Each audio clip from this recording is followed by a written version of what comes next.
Hey, what is up guys? Masterleaf here, back to do another video, and today I'm going to do some post-commentary analysis of a pretty sick game on Tournament Decision No Poker. So grab your popcorn and sit back and relax, as this is going to be quite a fun game indeed.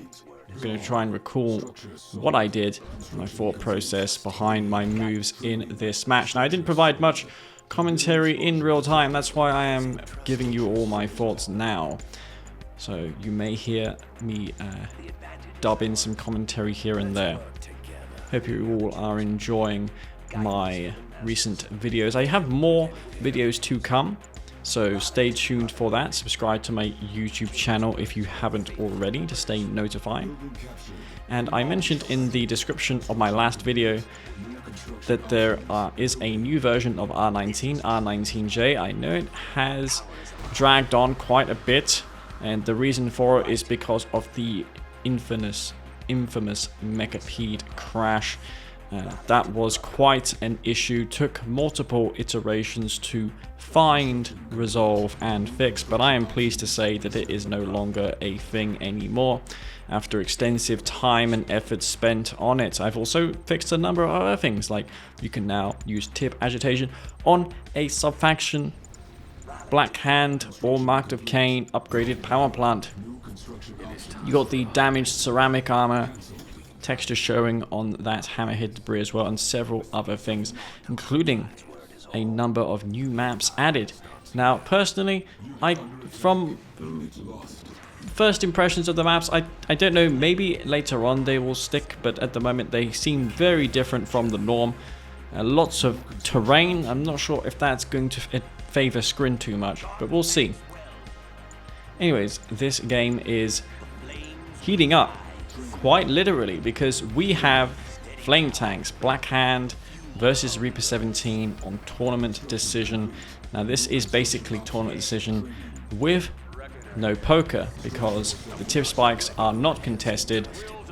Your opponent cannot open shadow teams, cannot open buzzers and kill the engineer. Buzzers on the regular decision are great for intercepting your opponent's engineers. Not the case on this map.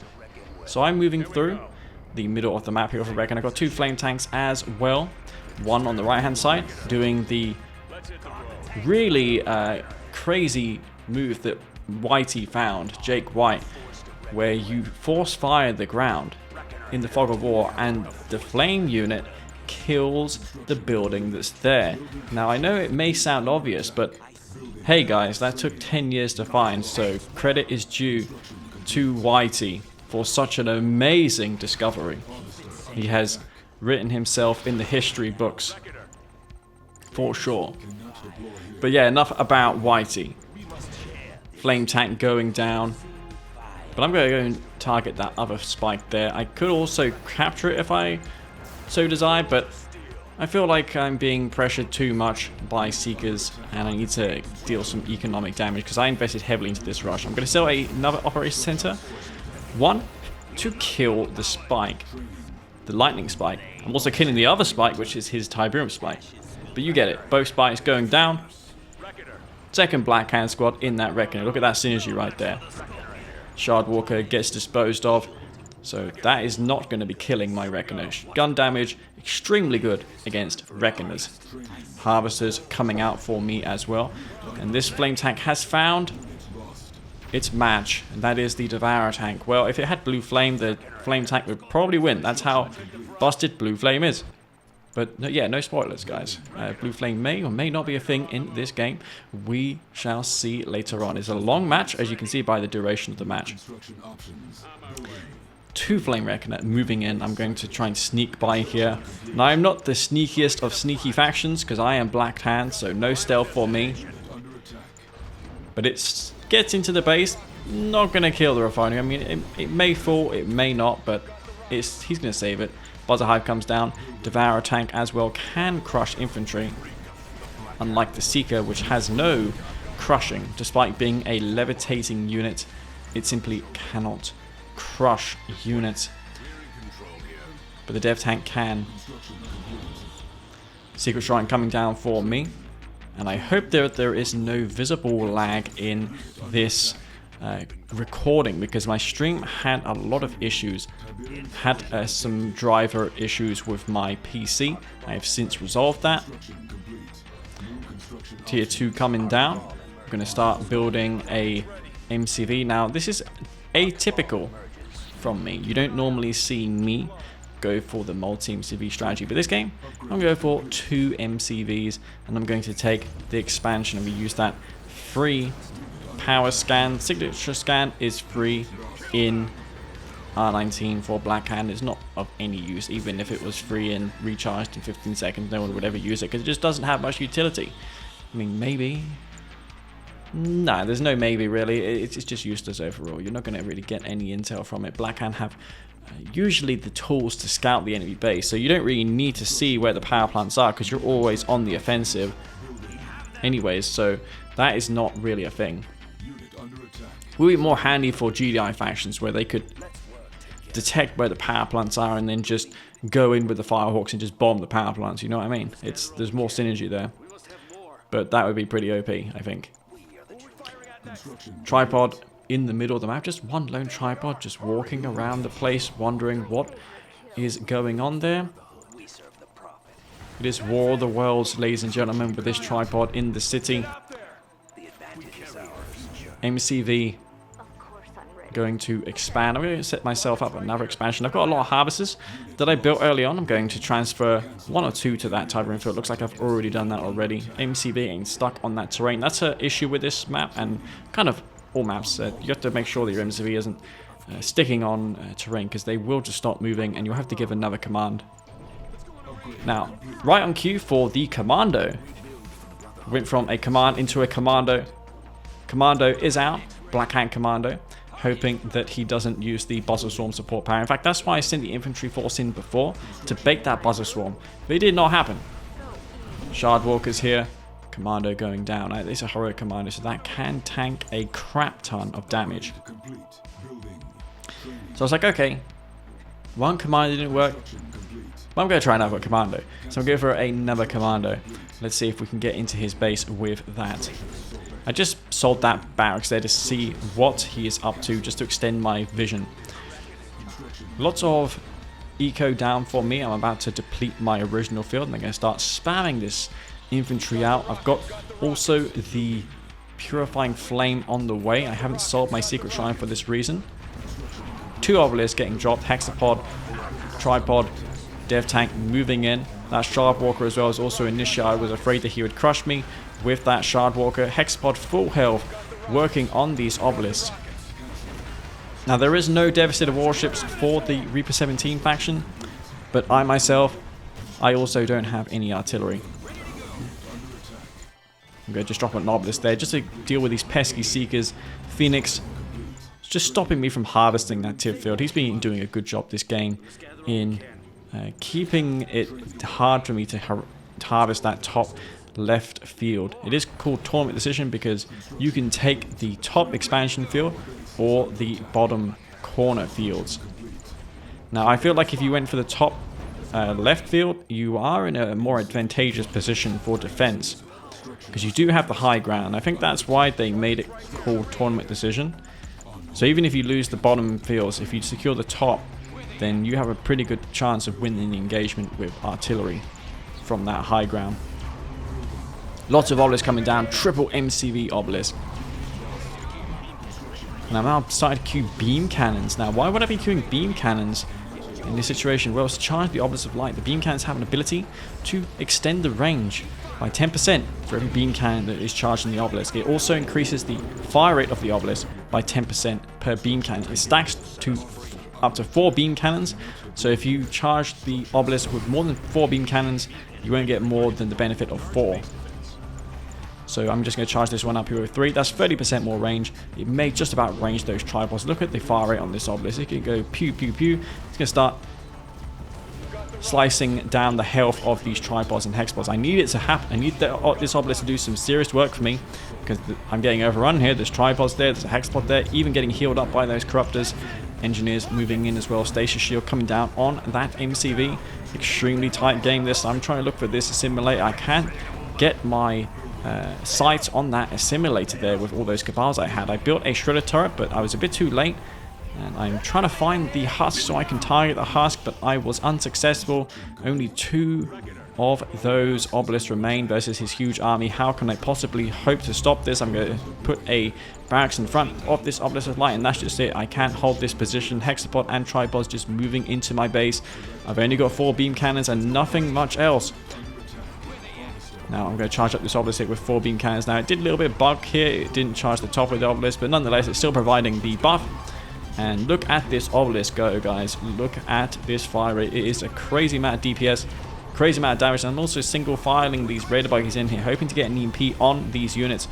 And meanwhile, while this is all happening, there is a Reckoner in his base. I sent a Reckoner to his base, but I'm a bit fixated on this fight here. I need to start focusing down these tripods. This is more important than that Reckoner in his base. I can look at that in a moment's time, but I need to stop these 3 tripods and this hexapod from killing me.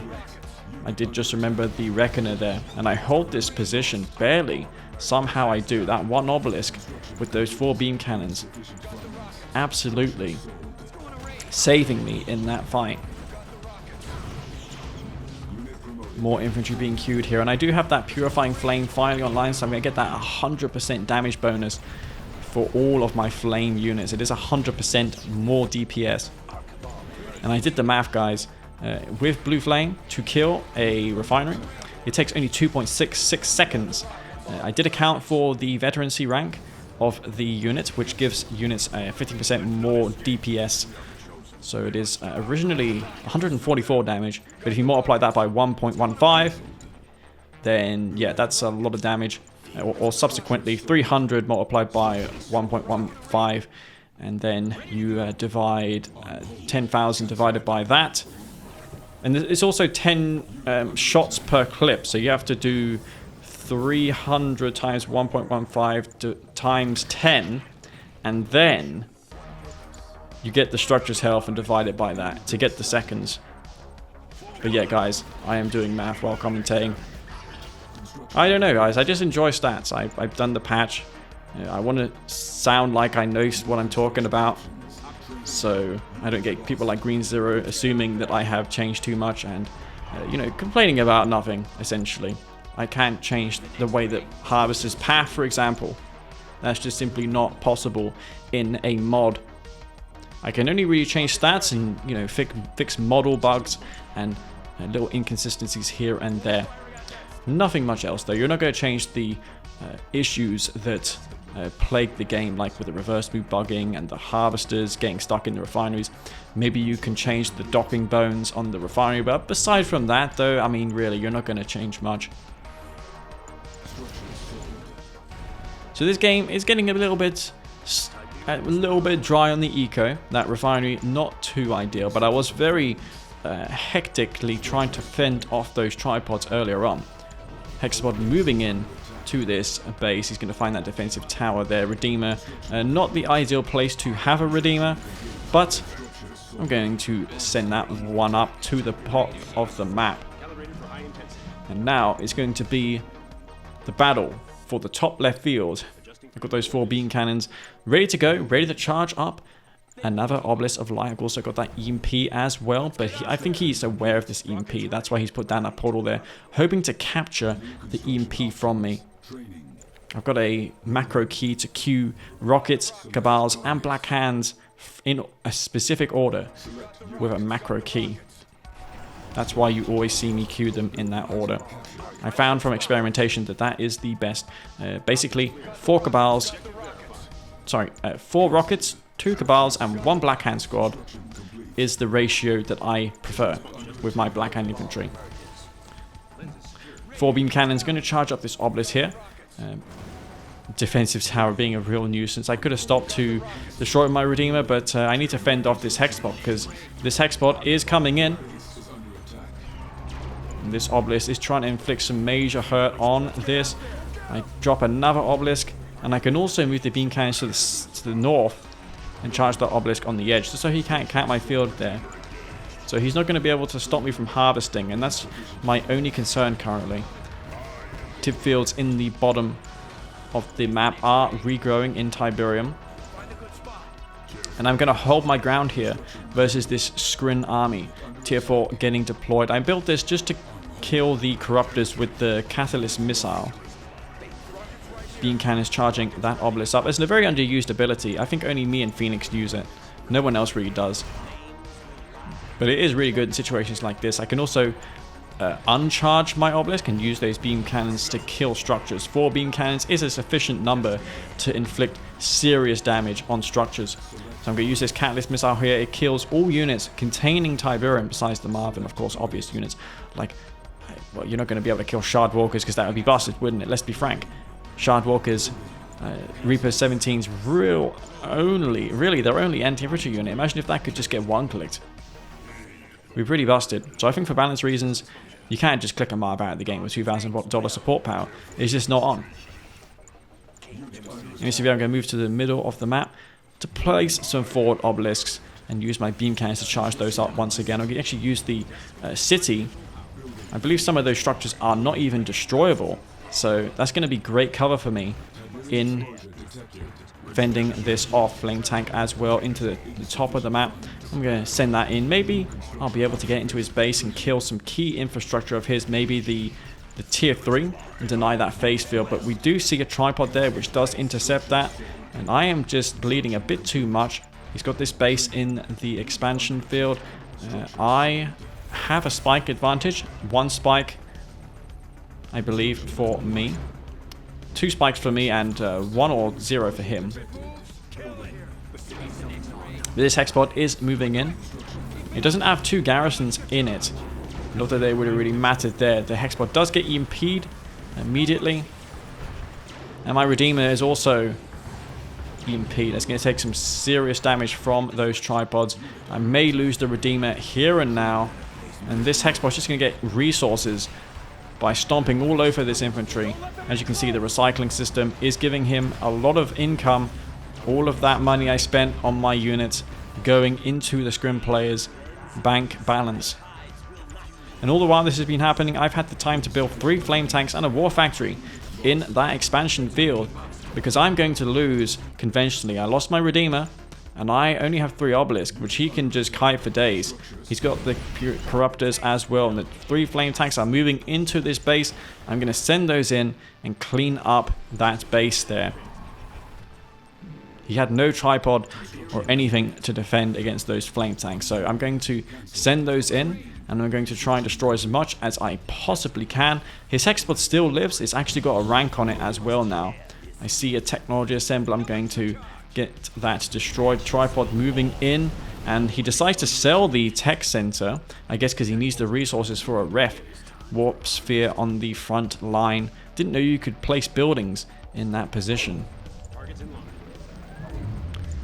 And now the EMP was used. He's not going to be able to kill the beam cannons though, because I do have an obelisk drop there. I wanted to scare back those shard walkers.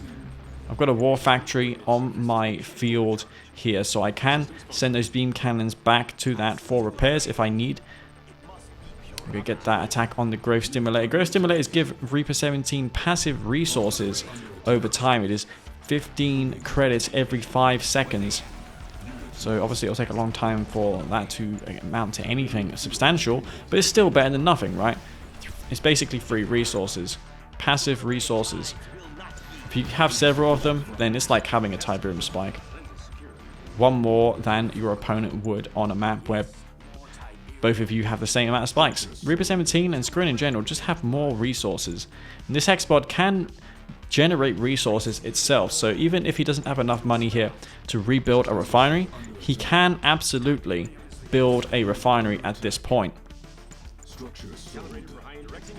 I'm going to target down this Tiberium spike. I'm looking for all of the sources of income that he has, and I'm going to target that. I'm going to rebuild my Redeemer with the little income that I have left. He's got that EMP, defensive towers in the middle, as well as a hexpod. He's got an army advantage over me. I don't have very much. So I'm going to start targeting down these buildings before this area becomes contested once more. He should probably put assimilators inside of his hexapod. It's something that you rarely see, but if you don't have the resources or time to heal it up with corruptors, then in a low eco game like this, putting assimilators in your hex is a great idea. Those, for all of you unacquainted, are the Scrin Engineers. That's the name of them. Tripod there, probably just looking for flame tanks because he did get hit by one before. These flame harassing strategies have been working out amazingly well for me. Shardwalker's moving in to clean up the rest of this force. I'm going to get my Redeemer out just, but I am basically out of funds. I'm calling in my harvesters to the expansion tip field. I'm going to start harvesting this Tiberium because I did let it regrow, and that's important. You don't want to leave one harvester sucking the seedlings up because you'll be in even worse position in a game like this versus Reaper-17. You need to have income constantly as Black Kane because you have to build more units than the Scrim player. You are simply required to win with more units than the other guy. The 4 beam cannons are there.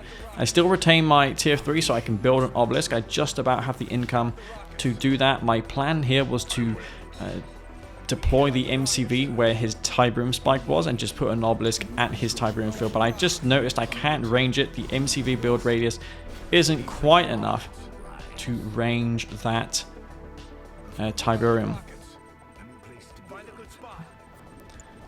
Hexbot does get healed up, and now the tripods are moving in. He sees the Redeemer, he's going to back off there. Hexbot moving in. I'm going to just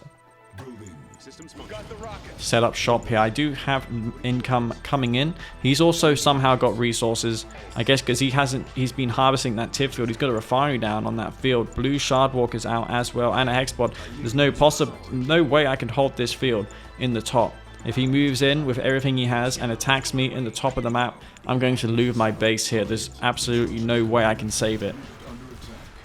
Tripods coming into my base. I've got 2 EMP buggies, but what are they going to do? I mean, I just can't really EMP that. He's got a tripod there with a rank on it. Hexbot going to clean up this obelisk. I'm going to use that EMP and target the Hexbot, at least stall the advance of the Hexbot for a little bit of time, but it's going to be futile. The Hexbot will be able to take out this base, and this Redeemer has actually found a tripod, and I was like, okay, maybe I can kill this tripod before he realizes he can walk in and kill the Redeemer. But the obelisk will finally be destroyed. This Hexbot should have had 2 more garrisons inside of it. Like I said, the simulators would have been a good option for him. But yeah, the Redeemer of mine does get destroyed by this tripod. I just don't have anything here. And this was a terrible thing. I thought he was going to commit more forces to the attack in the top of the map, but he actually had forces in the base. So he's going to defeat the Redeemer again and save his Hexapod. His Hexapod will be saved, and he's getting a lot of money from this recycling engine of the Hex. And it's really now or never really for me to take out this Hexapod. If I let this live and if he gets back to base with it, I am 100% dead from this position. There's no way I can possibly do it. So I get a clutch EMP off on this Hexapod, and I still have 4 beam cannons. So I'm going to move those forward and try and get this Hexapod EMP'd again. EMP buggy moving in, and I just about EMP it. 4 beam cannons working on that health bar. It is slowly trickling down, and it is just about going to go down. Imagine if he had the simulators in that. The only time where you can say a simulator Hexapod would have won the game, guys. I am not even kidding. That would have been it. So yeah, there's a flame tank in his base, so that's another issue for the Scrin player, Phoenix, who has to contend now with a blue flame tank. One random flame tank just out of nowhere. Because as Black Hand, you can just build the odd flame tank in the late game, especially versus Scrin, and they will be powerless to stop it unless they have aircraft. But at this stage in the time, it's rare seeing Storm Riders, even though Reaper-17 can build them. So I'm going to start setting up shop in the top of the map because I'm going to lose my entire base there. These tripods are ranking up. I saw he's got freaking 2 veteran tripods. That's going to be an absolute nightmare if he gets that to heroic. He's got a growth stimulator which is generating him resources. If he gets another refinery down and a bunch of shardwalkers and retains these tripods, he still has a phenomenal chance of taking this game. He may even get a heroic tripod. Redeemer flame tank was found, buy that tripod. Shard walkers, he's only got 4. Another 2 there. So I was thinking, yeah, his anti-infantry at this point would be pretty much depleted. So I can maybe put up a stand with just infantry. If those tripods rank up to heroic and crushes the infantry, that's going to require a lot of rocket fire from my infantry to take down just a singular tripod. So I am going to need a lot of units to defend this. This MCV of mine will finally fall as well. I'm going to force to sell this because I don't want him to get a heroic tripod. There's his drone ship I see. That's why I'm building a couple bikes so I can flank the drone ship potentially and take it out with those attack bikes. That's the only reason why I'm building them. I've got 4 bikes. I believe these are the first bikes I've ever built this game. Usually you don't see bikes at all in the late game versus Reaper-17, but you know, this game has been absolutely crazy. And I've got those alt rocket trails on my bikes, which you can get yourselves if you download the most recent 4K update. You will find an option in the installer to have those rocket glows on your attack bikes. So I've got this man spam moving in.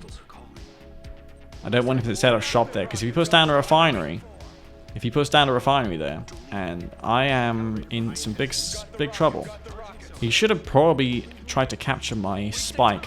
That would have generated him 10 credits per second. He doesn't have his hexbot anymore. This elite tripod thankfully doesn't go heroic, but it is very darn close to doing it.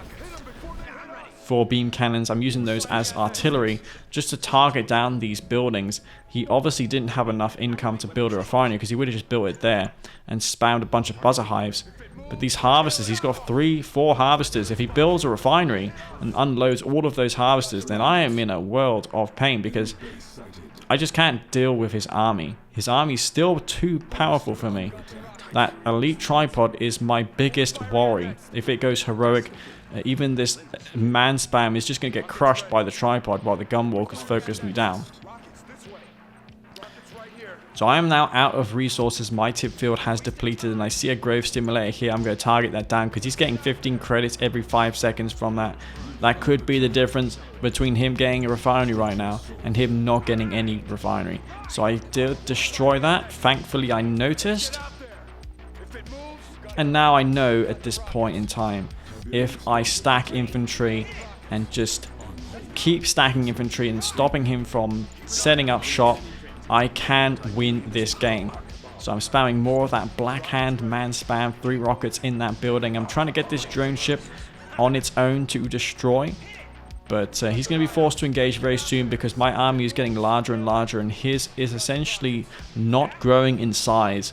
So he's going to have to move in relatively quickly if he wants to have any chance at this point. You can see the different type of game this is on Tournament Decision compared to a lot of the community maps. Very exhilarating match, pretty back and forth non-stop throughout the entire match, and we're going to see a last big fight with 2 elite tripods and a lot of gunwalkers. But I've got tons of infantry here, 25 rocket scores. That is a crap load of infantry. Can the tripods do it though? His only hope would be to go in for the crush. So let's see. Those harvesters as well can also be used to absorb damage. So he's going to just use those to move in and absorb shots. So the tripod is moving in, and that tripod will rank up to heroic. So we're going to see a heroic tripod for a brief point in time. And I'm not sure if the second one went heroic, but they both fell, and it no longer has an ground army. So that blue flame, black disciple damage is incredibly good for closing damage. And that was it. That was the game. So that game basically had it all. Base trades, lots of action for the bottom Tiberium fields, back and forth action. Both of us losing our epic units and coming back from really bad situations. That was a crazy game in my opinion. So I hope you all enjoyed that one, guys. Rarely do I get a chance to post games of that caliber on my YouTube channel. So if you liked it, don't forget to smash the like button. I'd really appreciate that. And stay tuned once again to my channel for more videos to come. I'd also like to give a big thank you to my Patreon supporters for continuing to support me, Kane's Wrath, the patching effort, and the remaster mod. So I want to thank you all for that.